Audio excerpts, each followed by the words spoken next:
আসসালামু আলাইকুম, আমি মোহাম্মদ সাইফুল ইসলাম। আজকে আমি তোমাদেরকে যে বিষয়টি নিয়ে আলোচনা করব সেটি হচ্ছে এইচএসসি আইসিটি বইয়ের সংখ্যা পদ্ধতি বাইনারি সংখ্যা থেকে হেক্সাডেসিমাল সংখ্যায় রূপান্তর করব। আমি গত ভিডিওতে হেক্সাডেসিমাল থেকে বাইনারি সংখ্যা রূপান্তর করেছি। তোমরা যারা ভিডিওটি না দেখছো দেখে নিতে পারো।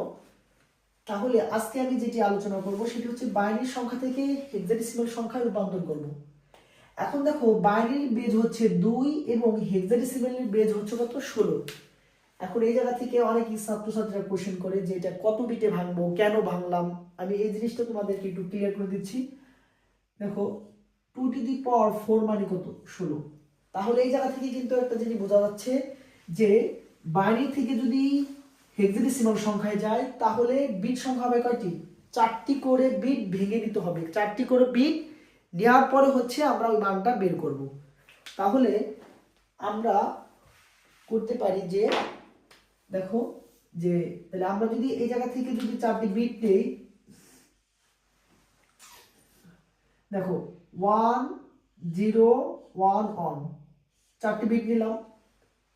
তারপরে হচ্ছে দেখো 4টি বিট যদি নেই 0 1 0, কয়টি 4টি নিলাম, 4টি নিলাম, আমাদের বাকি আছে কত 1 1। এখন দেখো, আমি গত ভিডিওতে বলে দিয়েছিলাম যদি কোনো সংখ্যা নেওয়ার পরে আমাকে নেওয়া লাগবে কয়টি, 4টি। তাহলে এই জায়গায় আছে কয়টি, 2টি।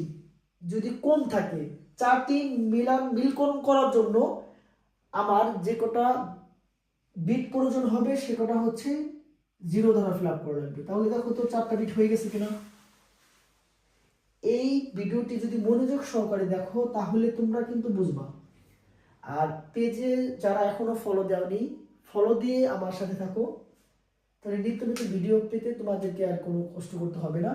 এখন দেখো, তাহলে আমরা দেখো যদি আমরা এই সূত্র অনুযায়ী একটু সাজাই যে 1 2 4 কত 8। এখন পর্যায়ক্রমে এটি কিন্তু এত আহামরি এত কঠিন না, যদি একটু মনোযোগ সহকারে দেখো ভিডিওটি। এই যে যে মানগুলো আছে যে 1 1 0 1, এখন দেখো যে সংখ্যার নিচে 0 আছে এটা বাদ। তাহলে যদি তুমি এই যে যে সংখ্যার নিচে 1 আছে সেটি যদি একটু যোগ করি, দেখো 8 আর 4 কত 12 আর 1 কত 13। আমরা কিন্তু এই জায়গায় কিন্তু হেক্সাডেসিমাল সংখ্যা কিন্তু সরাসরি 13 বসাইতে পারবো না। 13-র একটা মান আছে, দেখো এই 13-র মানটা হচ্ছে কত ডি।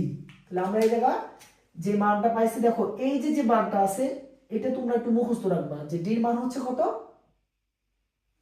13 মান হচ্ছে কত ডি।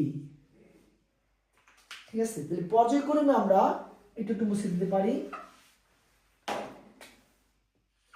তাহলে দেখো এখন যে এই 4টি মান আছে তাহলে কি বসাবো 0 1 1 0।